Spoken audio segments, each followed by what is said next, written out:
اور یہ صاحب ڈی جی صاحب کی آپ نے گفتگو سنی اور خاص طور پر انہوں نے فکرہ کہا کہ ایک خاص مدت کے بعد بھارت کے کنٹرول سے بھی یہ چیز نکل جائے گی کہ ہم بہت آگے بڑھ گئے ہیں اس میں سی پیک اب روکنا ناممکن مدت کے بعد نہیں، وہ وقت آ گیا ہے، اس لیے کہ پرسوں چائنا کے اخبار میں جو آرٹیکل چھپا ہے اس کے اندر باقاعدہ انہوں نے ایک بات کی ہے. آرٹیکل تو بنیادی طور پہ اس پہ ہے کہ روس کو الاؤ کر دیا گیا ہے گوادر کی پورٹ استعمال کرنے. اس کا مطلب یہ ہے کہ روس کی جو گرم پانی تک آ گیا، گرم پانی کو جس کے لیے پولر بیئر کو لاکھوں لوگ جو ہے وہ اس کا ایندھن بنے، جی اور آج بالآخر بڑی خاموشی سے گرم پانی میں اس پہ تفصیل سے بحث کرتے ہیں. میں اس آرٹیکل کا ایک فقرہ سناتا ہوں. It isn't something terrible if Moscow joins the CPEC. یہ اس نے کہا ہے رشین ایمبیسڈر نے، کہتے ہیں کوئی وقتی چیز ہے جو آپ کہتے ہیں. اس کے بعد وہ کہتا ہے انڈیا، آرٹیکل کہتا ہے چائنا اس کا اخبار کا، India has been opposed to the CPEC due to the long term tension between New Delhi and Islamabad and its historical border disputes with China. Traditionally Russia has developed a very good relationship with India as well as China and Pakistan. The article said Russian presence in the CPEC would help prevent the international community, including India, from paying excessive attention to China and remove from. وہ کہتا یہ ہے کہ Russia کے آنے کے بعد India کے لیے بہت مشکل ہو جائے گا کہ چین سے جنگ کرے یا سی پیک کے اندر مسئلہ کرے. ہم نے کئی دفعہ یہ کہا ہے کہ بیسیکلی امریکہ کے پاس یا عالمی طاقتوں کے پاس بہت تھوڑا ٹائم ہے. جس دن اس سی پیک کی روڈ کے اوپر ایک دفعہ ٹریڈ شروع ہو گئی پھر اس کو روکنا بہت مشکل ہوتا ہے. نیرسویس جو تھی اور اس کے اپوننٹس تھے، فرینچ بنا رہے تھے، انگلینڈ چل رہا تھا، لیکن اس کے بعد جب شروع ہو گئی پھر وہ سب کی روڈ ہو جاتی ہے. صحیح. ایک بہت بڑا گروپ بنا ہے، اس کو کہتے ہیں یوریشین اکنامک یونین، جس میں روس کے اتحادی ممالک بھی ہیں اور یورپی یونین میں ممالک ہیں. اس کا سر ایک وفد آیا تھا رشیا کا، خاص طور پہ 19 دسمبر 2019 کو، اور 64 ممبر وفد تھا ٹریڈرز کا. صحیح. اور انہوں نے آ کے کہا تھا کہ ہم یہاں پر انویسٹمنٹ کریں گے آپ کے سارے علاقے. سی پیک کی جو پورٹ ہے وہ تو بات کی بات ہے، وہ کہتے ہیں ہم پاکستان میں انویسٹ کرنا چاہتے ہیں، اور پورا سال انہوں نے انویسٹمنٹ میں لگائی. سب سے پہلے جو انویسٹمنٹ تھی وہ north south gas pipeline جو بنی تھی، وہ $2.5 بلین جو ہے وہ رشیا دے رہا تھا. $14 بلین کے پروجیکٹس جو تھے وہ انرجی سیکٹر کے اندر تھے. کوئٹہ سے تفتان تک جو ایران کو ریلوے لائن لگ پہ جانی تھی وہ بھی رشیا بنا رہا تھا. آپ کی تمام میجر جو موبائل سیل کمپنیز ہیں وہ رشین انویسٹمنٹ کمپنیز لے جا چکی ہوئی. بالکل ٹھیک. میڈیسن کی جو فرمز ہیں اس کے اندر بھی رشیا آ چکا ہوا ہے، اور آپ کی اس اگلے کچھ عرصے کے بعد رشین جو ہیں وہ بنیادی طور پر آپ کی اس کو ہولڈ کریں گے، یہ جو آپ کی فارماسیوٹیکل انڈسٹریز ہے. تو رشیا جو ہے یہ سارے کا سارا اب اس وقت اب آخری مسئلہ تھا گرم پانیوں تک پہنچنا. آپ اندازہ کریں کہ آپ اگر کبھی افغانستان کے بارڈر پہ جائیں، خصوصاً چمن کے بارڈر پہ جائیں، تو چمن کے بارڈر کے اوپر خوجک ایک پہاڑ ہے بہت بڑا. اس پہاڑ کی چوٹی کے اوپر جو ہے وہ پکے مورچے گورے نے بنائے ہوئے تھے، اور وہ مورچے جو ہیں دور دور تک چلتے ہیں. پھر سب سے بڑی بات ہے جو ڈیورنٹ لائن گورے نے اس طرح بنائی تھی کہ جس جگہ ذرا سی سلوپ ختم ہوتی تھی اور آگے میدان شروع ہوتا تھا وہاں تک گورا تھا، اس کے بعد افغانستان تھا. اور ڈیورنٹ لائن کو اس نے اگریمنٹ کیا تھا، افغان بیچارے کو پتہ نہیں تھا کیا صورتحال تھی، لیکن بیسیکلی وہ it was against the Russian empire. 1917 میں انقلاب سے پہلے جو رشین امپائر تھی، 1876 میں ٹرین بچھائی گئی ہے کہاں تک؟ لنڈی کوتل تک، اور دوسری طرف سے ادھر سے بچھائی گئی تھی یہ جو ہے آپ کا اپنا چمن تک، اسپن بل تک. اچھا، اس ٹرین کا بنیاد، اور آپ کو اندازہ کریں جو خوجک ٹنل ہے یہ 3.5 کلومیٹر 3.5 میل 5 کلومیٹر لمبی ہے، اور وہ ٹنل اس لیے بچائی گئی تھی کہ ہم کسی وقت بھی روس کو روکیں گے کہاں تک؟ گرم پانیوں تک آنے کے لیے. کیونکہ روس کا سب سے بڑا مسئلہ یہ ہے کہ اس کا کوئی بھی تھوڑی بہت ایکسس جو ہے گرم پانی 6-7 مہینے جو اس کا بالٹک سی کا علاقہ ہے اس میں بند رہتا. افغانستان میں آنے کا اس کا بنیادی مقصد یہ تھا کہ جو پولر بیئر ہے، وہ مشہور تصویر آپ کو پتا ہے، زمانے تتصویر بنی ہوتی تھی کہ پولر بیئر نیچے آ رہا ہے اور روس تک پہنچ رہا ہے.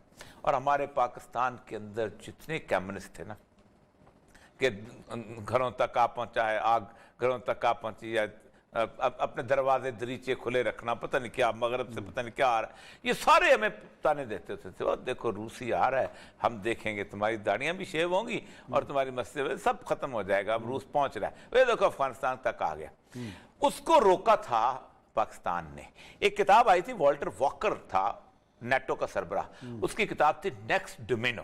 اچھا، تو نیکسٹ ڈومینو کتاب میں سے لکھا تھا کہ اگلی جو ڈومینیشن کہاں پر، اگلی قبضہ کون سا ملک ہوگا، تو کہتا پاکستان ہوگا، کیونکہ اگر افغانستان میں سٹیبل ہو گیا تو حمید گل صاحب یہی کہا کرتے تھے کہ افغانوں نے اصل میں پاکستان کی سلامتی کی جنگ لڑی، جو 14 سال افغانوں نے مار کھائی، اصل میں ہماری مار کھائی، اپنی تو ان کا خط برباد ہوئی ہیں بیچارے، لیکن وہاں رشیا اگر نہ رکتا تو آج رشیا اس طرح دبے پاؤں نہ آتا۔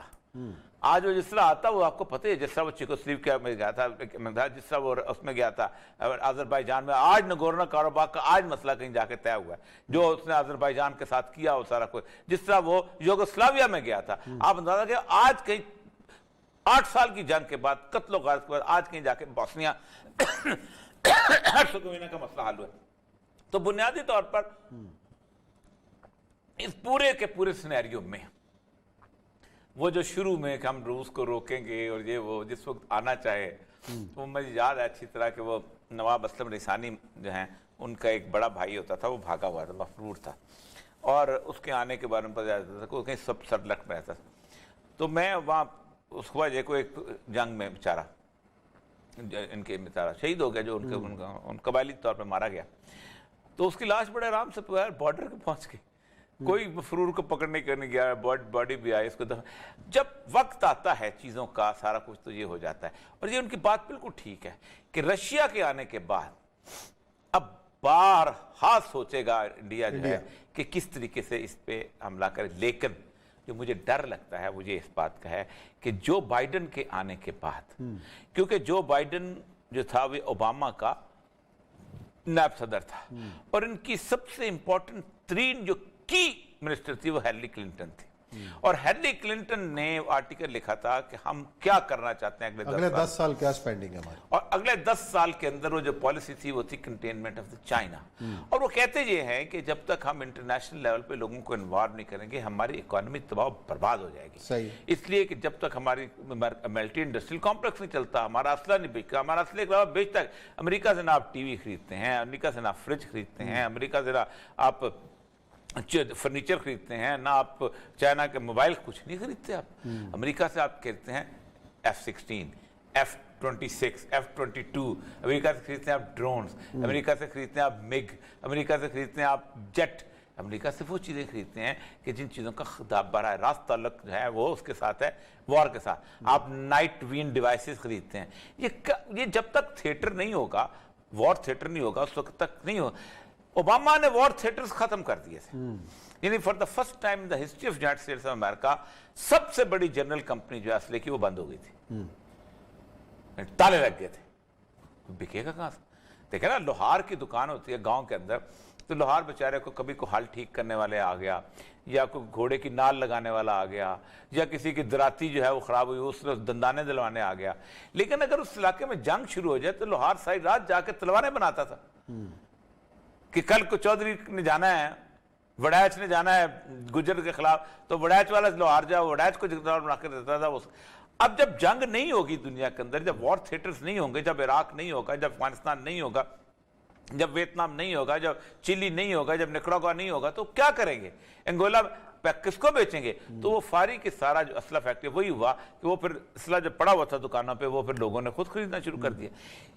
رشیا کے آنے کے بعد ایک بات طے ہے کہ اس خطے کی قسمت جو ہے وہ اس کے سٹرینگتھنگ ہوگی، لیکن خطرہ وہی جو ہم پہلے کہتے تھے، انڈیا اس پورے کے پورے پیکٹ، کیونکہ چائنیز پریزیڈنٹ آ رہا ہے، تو آج آصم سنگھ باجوہ صاحب سے کئی بات ہوئی تھی، ان کا تو لا پاس ہو رہا ہے اس کے وزٹ سے پہلے تاکہ ہم ایک کمپلیٹ اس کو ایک باڈی شکل دے دیں، اس سے پہلے یہ اس کے آس پاس انڈیا ڈسٹرب ضرور کرے گا، آخری ایفرٹ ضرور کرے گا۔ لیکن اور یہ صاحب اس میں یہ سوال یہ بھی ہے نا کہ یہ جو ٹلٹ ہے کہ رشیا کا گوادر پورٹ کے لیے آنا، اور یہ تو جو ہم بات پہلے کرتے رہے کہ ریجنل ایک نیا اتحاد مرج ہو رہا ہے، بن چکا ہے اور امریکہ اور یہ جو اس کے جو باقی جو دوست احباب ہیں وہ ایک طرف، اور بالآخر ہم اچھا اب Russia China is playing very tactfully, عجیب ہو گئی. آپ دیکھیں چائنا کے اسرائیل کے ساتھ بھی تعلقات ہیں، بڑے ٹھیک ٹھاک تعلقات ہیں، ٹھیک، اور چائنا کے سعودی عرب کے ساتھ بھی تعلقات. آپ کو پتہ ہے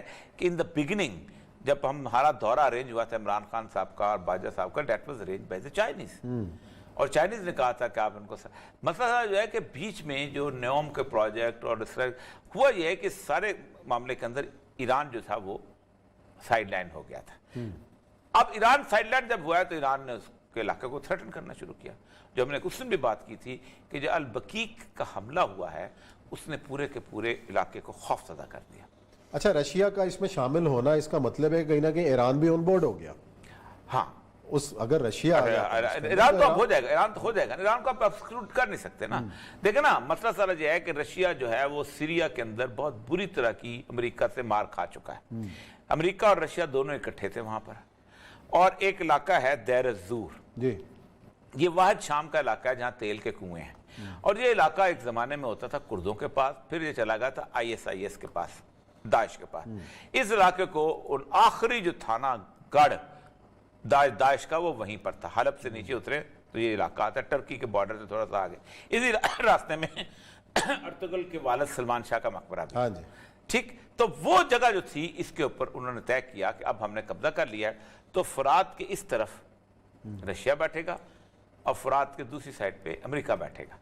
جو امریکہ والی سائڈ تھی وہ تھی اس کی اپنا تیل والی، اور اس طرف خشکابہ تھا. تو وہ یہ کہ ٹرمپ نے فورسز وڈرا کر لیں، تو رشیا نے فرات کو برگا کے بارڈر تو کراس کیا، اس طرف چلا گیا. امریکہ نے ڈرون سے حملہ کیا، 3000 بندے مار کے ان کی تصویریں شائع کر دی. تو اس وقت رشیا اگر چائنا ایک بلاک بن جاتا ہے اس پورے علاقے کے اندر، آپ دیکھیں کہ یورپ سے امریکہ کو آؤٹ کر دیں گے وہ، اور اسی کو سنبھالنا دیا جا رہا ہے اس وقت. جو نہیں تو اس سارے سنیریو کے اندر تو بھارت بھی کہیں کا بھی نہیں رہے گا، وہ کیا کرے گا؟ انڈیا کو انہوں نے بلاک اور بنا لیا نا، انڈیا، جاپان اور آسٹریلیا، یہ 3 بلاک بنائے ہیں. کہ جاپان بہت بڑی اکانومی ہے، بہت بڑی. سر جب پوری 3 ملکوں کو لے کے جب پورا اتنا بڑا ایریا کیسے نیگلیکٹ ہو؟ وہ کہتے یہ ہیں کہ انڈیا زمین سے روکے گا، سی پیک کو خراب کرے گا. ادھر سے بلاکا وار پہ جاپان کی اور آسٹریلیا کی فورسز آ گئیں، ایک آدھا کلومیٹر ہے نا سمندر، وہاں سے رک گیا چین کا، زمین یہاں سے رک گئی، تو چین نے آسمان بیچنا کہاں ہے؟ اچھا یہ چیز کتنا بھی آپ کی کتنی اکانومی ہو، اب کیا کر لیں گے؟ دیکھتے ہیں کیا ہوتا ہے اور معاملات کس رخ کی طرف جاتے ہیں. ناظرین یہاں لیتے ہیں بریک، اور بریک کے بعد آئیں گے اور ذکر کریں گے افغانستان میں جو آج اہم پیش رفت ہوئی ہے.